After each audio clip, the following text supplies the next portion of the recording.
Hello दोस्तों, आप सभी को एक्सपर्ट एकेडमी के यूट्यूब चैनल पर हार्दिक स्वागत है। कैसे हैं? उम्मीद करते हैं मस्त होंगे, स्वस्थ होंगे और बेहतर तरीके से तैयारी कर रहे होंगे। तो आज का ये वीडियो जो है केमिस्ट्री बेसिक का वीडियो है। यदि आप 9th, 10th, 11th, 12th का विद्यार्थी हो या तो आप किसी भी कॉम्पिटिटिव एग्जाम का तैयारी कर रहे हो, अगर केमिस्ट्री आपको साइंस में केमिस्ट्री अगर प्रॉब्लम डालता हो तो अब प्रॉब्लम आपको नहीं करने वाला है। आपको केमिस्ट्री का आप डर के से आप भयभीत नहीं होइएगा। तो चलिए आज हम लोग केमिस्ट्री में मोलों की संख्या और उसका द्रव्यमान निकालने के लिए सीखेंगे कि कैसे निकाला जाता है। बहुत आसानी से हम लोग मोलों की संख्या निकाल लेंगे। ठीक है, तो देर न करते हुए चलिए हम लोग टॉपिक की ओर चलते हैं। टॉपिक है मोलों की संख्या ज्ञात करना। मोलों की संख्या कैसे ज्ञात करते हैं तो ध्यान दीजिएगा। मोलों की संख्या बराबर बात करें तो मोलों की संख्या बराबर होता है, मोलों की संख्या बराबर होता है ग्राम में द्रव्यमान। द्रव्यमान जो दिया हुआ रहता है वो क्या चीज में दिया रहेगा, आपको ग्राम में लिखना है। क्या लिखना है? ग्राम में द्रव्यमान, ग्राम में द्रव्यमान बटा मोलर द्रव्यमान। क्या? ग्राम में द्रव्यमान बटा मोलर द्रव्यमान। अगर बात करें मोलर द्रव्यमान का वीडियो आपको प्ले लिस्ट में पड़ा हुआ है, आप जाइए और जाके देखिएगा कि मोलर द्रव्यमान कैसे कैलकुलेट करते हैं। मोलर द्रव्यमान या तो आणविक द्रव्यमान की बात करेगा, ये कैसे निकाला जाता है तो ध्यान दीजिएगा।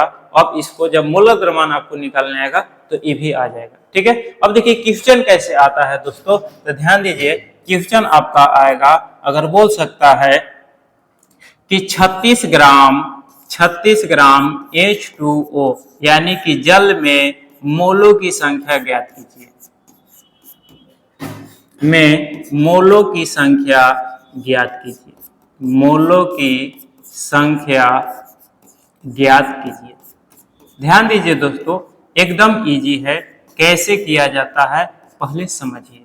जो ग्राम में द्रव्यमान दिया हुआ है उसको पहले हम लोग लिख लेंगे। क्या करते हैं? लिख लेते हैं। सॉल्यूशन की बात करते हैं तो ध्यान दीजिए, ग्राम में द्रव्यमान दिया हुआ है।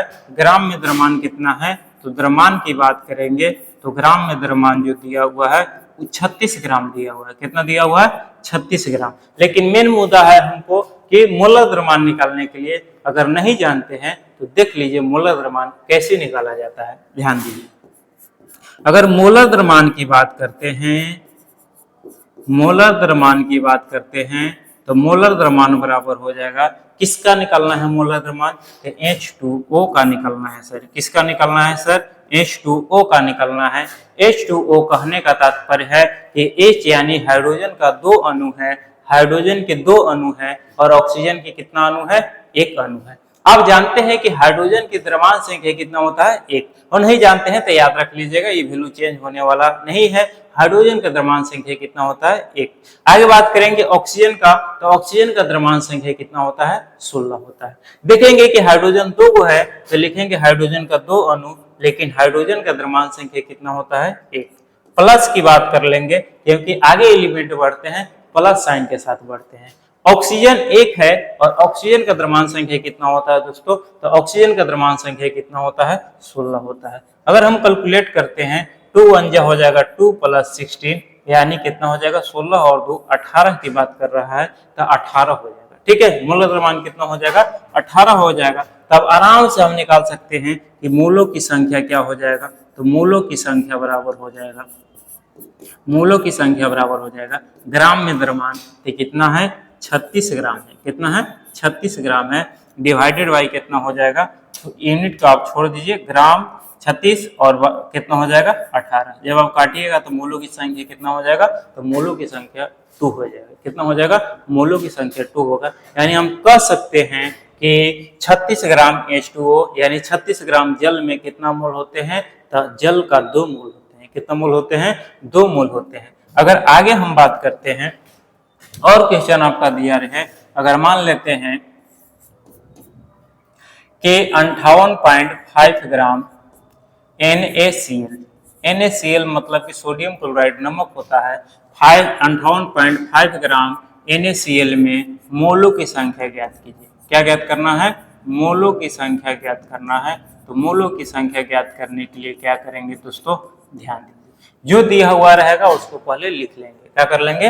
लिख लेंगे तो लिखेंगे कि द्रव्यमान कितना दिया हुआ है। तो द्रव्यमान जो दिया हुआ है दोस्तों, द्रव्यमान दिया हुआ है आपका कितना दिया हुआ है, द्रव्यमान है 58.5 ग्राम। कितना है, 58.5 ग्राम है। अगर बात किया जाए तो इसका हम निकालेंगे मोलर द्रव्यमान, किसका, NaCl का। तो NaCl का जो मोलर द्रव्यमान निकालेंगे तो NaCl का मोलर द्रव्यमान कितना हो जाएगा जी। तो मोलर द्रव्यमान निकालिए, Na यानी कि सोडियम, सोडियम की बात करेंगे द्रव्यमान संख्या कितना होता है 23। तो सोडियम के द्रव्यमान संख्या कितना लिखेंगे 23।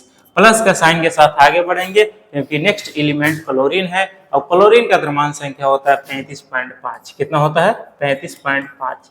0.5 का 0.5 हो जाएगा, 5 3 8 हो जाएगा, 3 2 5 हो जाएगा, यानी 58.5 ये भी आ गया। तो हम क्या लिखेंगे, मोलों की संख्या निकालेंगे। क्या निकालेंगे, मोलों की संख्या।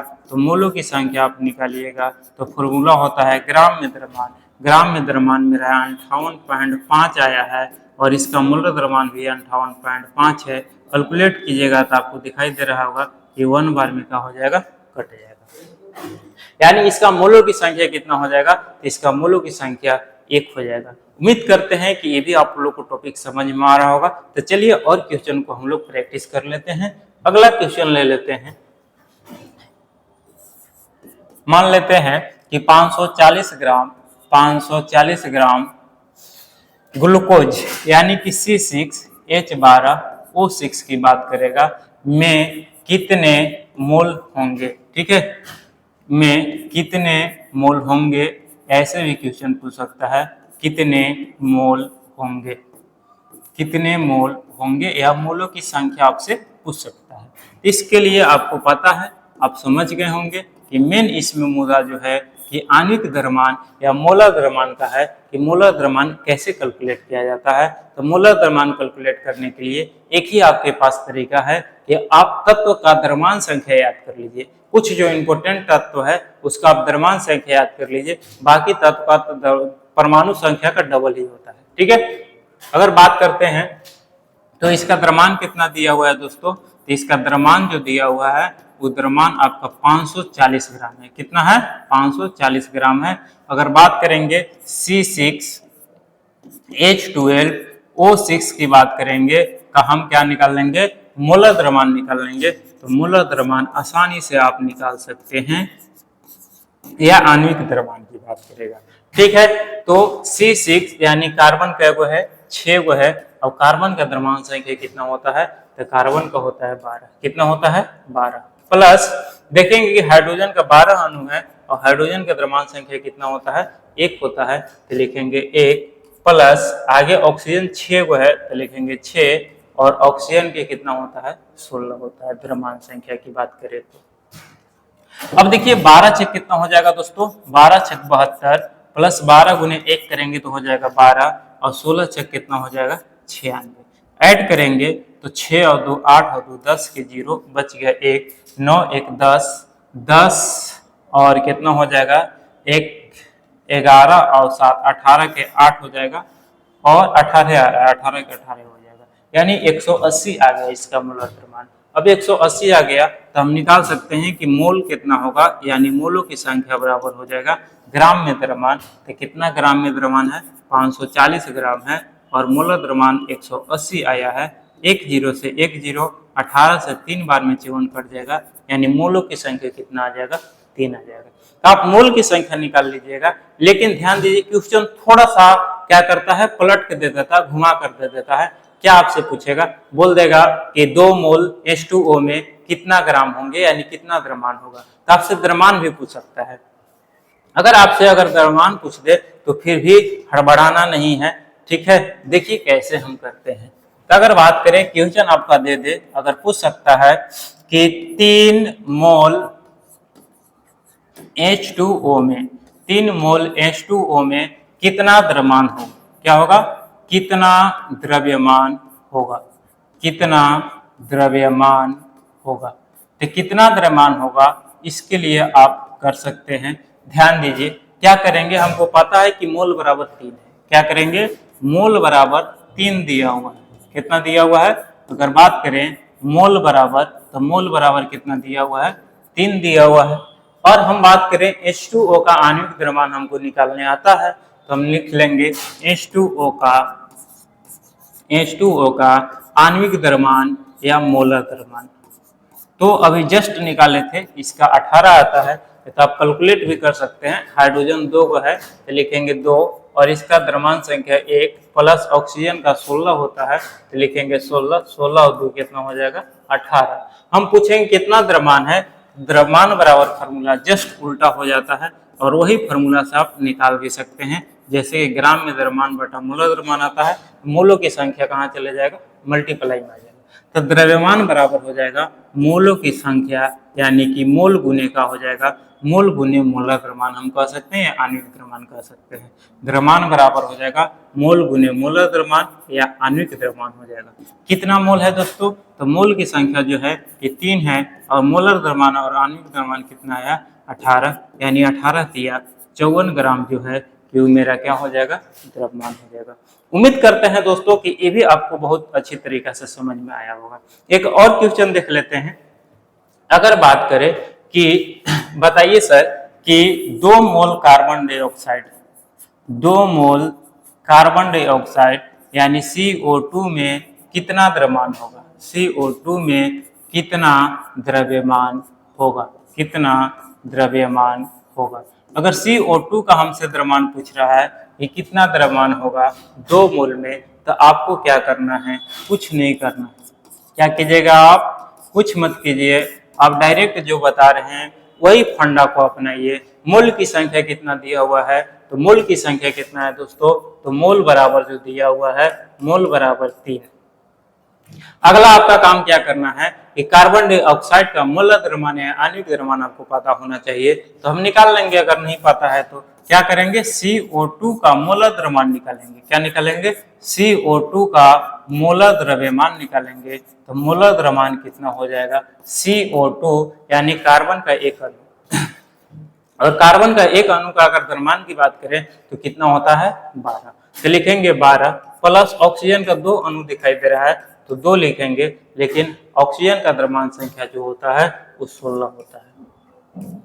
12 प्लस 16 दूना 32 की बात करेंगे तो कितना हो जाएगा, 44 हो जाएगा। अगर हमको निकलना है द्रव्यमान निकलना है तो कुछ मत कीजिएगा, मोल से आपको क्या करना है, मोलर द्रव्यमान में मल्टीप्लाई कर देना है। तो इसका द्रव्यमान जो होने वाला है दोस्तों, द्रव्यमान जो होने वाला है 44 गुने 3 हो जाएगा। कितना हो जाएगा, 44 गुने 3 यानी 4 ये कितना हो जाएगा 12, 12 1 हो जाएगा कितना 13, यानी 132 ग्राम। यानी हम कह सकते हैं कितना दिया हुआ था जी, मोल, सॉरी ध्यान दीजिएगा, मोल 3 नहीं है दोस्तों, मोल कितना है, तो मोल 2 है। कितना है 2, तो इसमें भी हम कितना से मल्टीप्लाई करने वाले हैं, तो इसमें भी हम 2 से ही करेंगे। कितना से करेंगे, 2 से ही करेंगे। तो 2 से कीजिएगा तो कितना हो जाएगा 88 ग्राम हो जाएगा। ठीक है, जितना मोल दिया हुआ रहेगा उसे आप मल्टीप्लाई कीजिएगा। ठीक है, तो आज के लिए इतना ही दोस्तों। उम्मीद करते हैं कि आपको बेहतर तरीके से समझ में आया होगा। तो चलिए इतना ही के साथ, अगर आपको वीडियो अगर पसंद आया हो तो लाइक कीजिए, शेयर कीजिए, सब्सक्राइब कीजिए। जय हिंद दोस्तों, जय हिंद।